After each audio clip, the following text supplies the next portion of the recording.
என்னை சொந்த ஆள்களில் எனது அப்பா என் வயது 75, அம்மா என் வயது 50.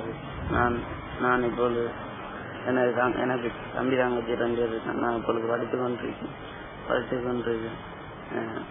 2006ஆம் ஆண்டு 3ஆம்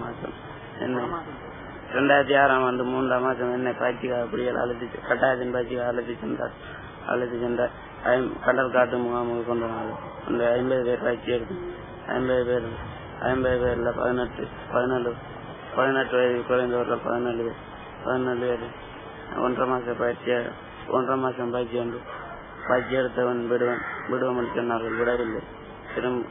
திரும்ப முஸ்லிம் விரட்டின் சண்டைக்கு எங்களை அழைத்து சென்றார்கள். 75 பேர் போனோம். திரும்பியவர்கள் 50 பேர். அதில் பொடி 9. திரும்பவும் நாங்கள் வந்து வீட்டை திரும்ப விடவில்லை. அதனால் கிச்சனில் தூக்கி போட்டார்கள். நாங்கள் கிச்சன் வேலை செய்து கஷ்டம். இரவில் பெரியவர்கள் தொந்தரவு தாங்கினார். அதனால் நாங்கள் பாய்ந்து வந்தோம். இப்போ ராணுவத்தின் முகாமில் ராணுவம் நல்ல சாப்பாடு வந்து எங்களை கவனிக்கின்றது.